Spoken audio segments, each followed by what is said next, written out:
Blackwell Playhouse presents Be Bold, Be Bold by Donna Latham.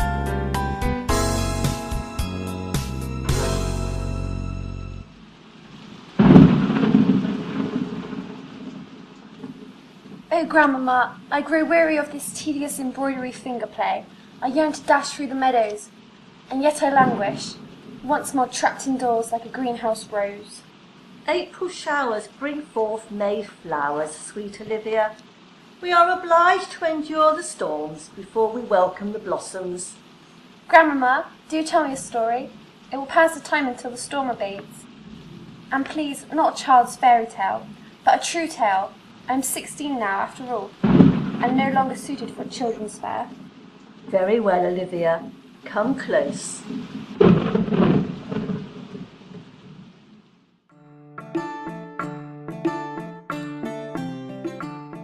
Lady Mary was young. Lady Mary was fair. She claimed as many suitors as you have fingers on your hand. Pray, accept this trinket from my recent journey to Italy, for it complements your emerald eyes, kind Lady Mary. For you, Lady Mary, a rose kissed by the dew. As I shall one day kiss your dewy lips. Yet Lady Mary cared not a whit for any of them, save for Mr. Fox.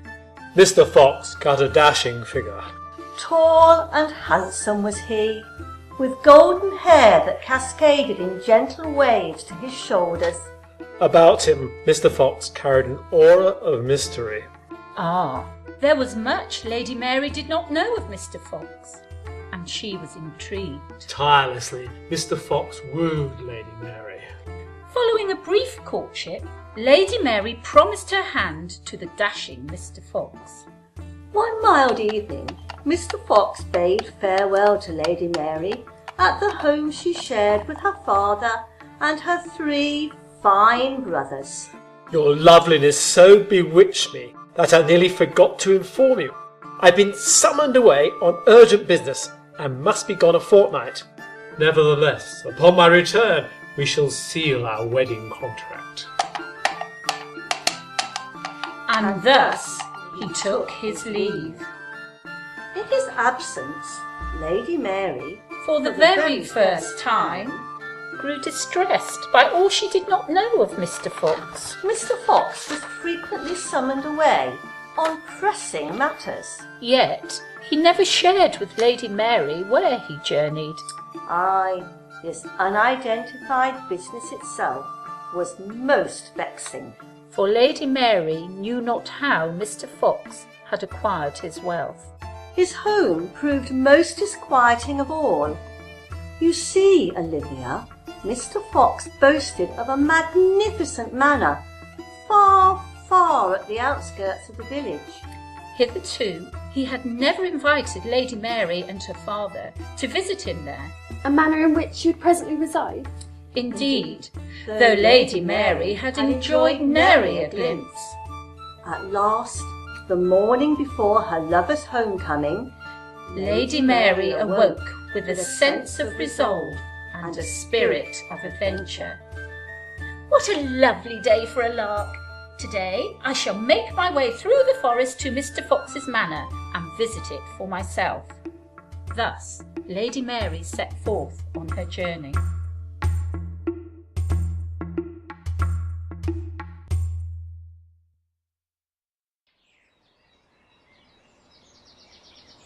Lady Mary walked a long, long way, well beyond the meadows and through the dense woods. At length she came upon Mr. Fox's home. It was precisely as he had described it. Hidden in the deepest forest and completely surrounded by a soaring stone wall. Lady Mary sought the wall's entry, and when she found it, she spied an inscription above it. Be bold, read she. I am bold, laughed Lady Mary as she entered the gate. She strode through Mr. Fox's lush gardens, pausing to pluck a stalk of fragrant lavender. Merrily she stepped to his door and spied a second carving above it. Be bold, but not too bold. Oh, one can never be too bold. Lady Mary fairly danced through Mr. Fox's entryway. What she beheld took her breath away. Luxurious tapestries bedecked the walls. A splendid stairway sprawled before her. A golden urn, large enough, truly large enough, for Lady Mary to stand inside, stood sentry at the doorway.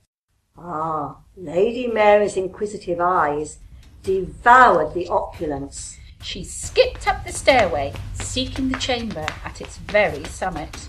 When she came to the chamber door, she spied A final inscription? Be bold, but not too bold, lest that your own heart's blood run cold. fingertips resting on the door. Lady Mary hesitated for the very first time. Her scalp prickled, her heart flip-flopped inside her breast. Be still, my heart, for I have ventured this far, said she with determination, and she stepped inside the chamber. What she beheld took her breath away. Blood was splattered on the walls, skeletons dangled from the ceiling, and bodies were strewn everywhere. The corpses of young women on one side of the room, their discarded clothing was tossed in a slapdash manner. In another, their jewels desperately clung together in a tangled heap. Thinking nothing more than flight, Lady Mary whirled round. Dear Lord, I must leave this appalling place. She fairly took wing down the stairs, but whom should she spy coming up the walk? Mr. Fox himself. Head held high, Mr. Fox strode, elegant and proud. His golden curls glowed in the warmth of the sun. His fingers were entangled in the dark hair of a woman he dragged behind him. That pitiable soul was clad in wedding garb, which was stained with her own blood. Lady Mary's lover appeared to be whistling. Frantic to depart that manner of death, she nearly plunged headlong down the stairs. Wildly, she searched for a hiding place. She leapt behind the urn and held her breath. At that very instant, Mr. Fox opened his door and dragged his squirming prey inside. Lady Mary willed herself to remain silent. Silent?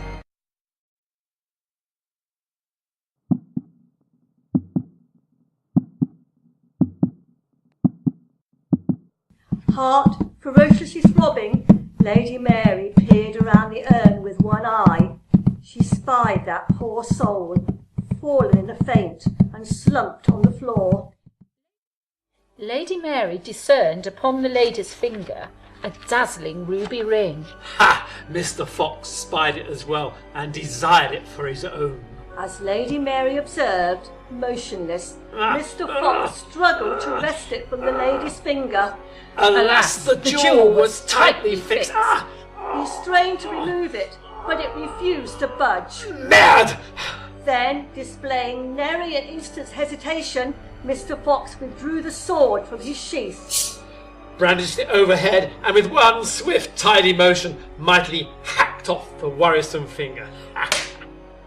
Finger and ring took flight and tumbled through the air. Mr. Fox graciously cast out his hand and caught the ring. And the finger fell straight away into Lady Mary's lap. Lady Mary stifled her scream and clamped shut her eyes as Mr. Fox's hands fumbled over the floor in quest of the finger. After a moment, he grew impatient and abandoned his search. Mad! He flung the woman over his shoulder and carried her up the stairs and across his threshold. Lady Mary remained stock still until she heard the chamber door slam. And then, thinking nothing more than flight, She bolted outside, tore through the garden, and dashed a long, long distance through the woods, across the meadows, and home.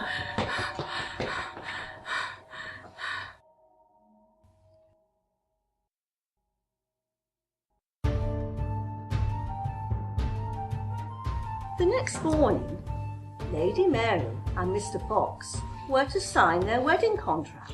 As was customary in the village, Father arranged a lavish wedding breakfast prior to the signing. Good morrow. With Mr. Fox. Lady Mary's father And her three brothers Stood far at the end of the dining hall. Lady Mary entered at the opposite end and drifted slowly toward them. Mr. Fox waited, elegant and proud. He beamed fondly as he observed fair Lady Mary approach. As she drew nearer, Mr. Fox's smile dimmed, and he called out in concern, My beloved, you appear as pale as a dove. He clasped Lady Mary's hand and searched her face. Oh, Mr. Fox, I could not sleep last night, for I had the most distressing dreams. I cannot sever them from my mind. Now, scolded Mr. Fox with a waggle of his finger. you are fully aware that dreams run to the contraries, are you not? You must never allow dreams to vex you, my lamb. Yet I do so delight in unlocking their mysteries. Pray, share your dreams with me, I with all assembled. Your agreeable voice will pass the time until breakfast is served, and our contract sealed. Very well, Mr. Fox. I dreamed that you were called away on business, and that yestermorn I visited your home on a lark. I walked a great distance, and at length located your manor. It was as you portrayed it, far, far at the edge of the forest, and encircled by a stone wall. Above the wall's entrance I discovered a message. Be bold, be bold. But it's not so, Protested he. Ah, Mr. Fox, it was so, in my dream. Pray, Lady Mary, hasten on with your tale. Mr. Fox, you are aware that I am bold. In my dream, I entered straight away. I visited your lush gardens with its sweet lavender and found my way to the manor's entry. Over it, I spied a second inscription. Be bold, but not too bold. Mr. Fox's broad grin remained fixed, but his voice contained the slightest quiver. But it is not so. Ah, Mr. Fox, it was so. In my dream, I slipped into your manor and beheld its golden urn, rich tapestries, beckoning staircase. I confess I could not resist rushing upwards to a chamber door. Above it, yet a final inscription. Be bold, but not too bold, lest that your own heart's blood run cold. By now, Mr. Fox's smile had stolen away from his wan face. He hissed. But it is not so, nor 'twas not so. Looking about restlessly, he demanded, Whenever will this bloody breakfast commence? Mr. Fox, it was so, in my dream. And in my dream I entered that room, a bedchamber. And the scene that poisoned my vision I shall never forget. Blood stained the walls, corpses were abandoned to rot. The corpses of young women, their cherished possessions were heaped like leaves for the burning. His face mottled, Mr. Fox burst out. But it is not so, nor 'twas not so. I insist, it was so, in my dream. In my dream, I dashed from that hideous chamber. Its contents blazed into my memory, its stench scorched forever in my nose. I nearly tumbled down the stairs in my haste. Suddenly, whom do I spy approaching? You, Mr. Fox. In my dream, you dragged a youthful woman, wealthy, beautiful, and clothed for her wedding. You yanked the terrified creature into your home. But it is not so, nor 'twas not so. It was so. In my dream, terrified myself, I leapt behind your urn. I peeked out, forcing my very breath to cease. I observed a ruby ring on that innocent lady's finger. Mr. Fox, you spied it as well. You wrestled with it, but it would not relent. Did you turn away? Oh no, Mr. Fox. It transpired, in my dream, that you drew your sword and forthwith hacked off the finger. The ring took flight and you managed to secure it, but the finger, the lady's finger... By now, Mr. Fox's eyes were black with fury, teeth bared. He fairly spat his words. But it is not so, nor 'twas not so, and God forbid it ever shall be so. Lady Mary levelly met his gaze. It is so, and it was so. Behold the finger I have to show. Thinking nothing more than flight, Mr. Fox whirled to flee. At that moment, Lady Mary's 3 brothers marched forward and drew their 3 swords, stopping him cold. At length, Lady Mary's father And the 3 brothers, with Lady Mary at the forefront, escorted Mr. Fox to the rose garden, and what Lady Mary executed there amidst the blossoms I shall never reveal. lest that your own heart's blood run cold.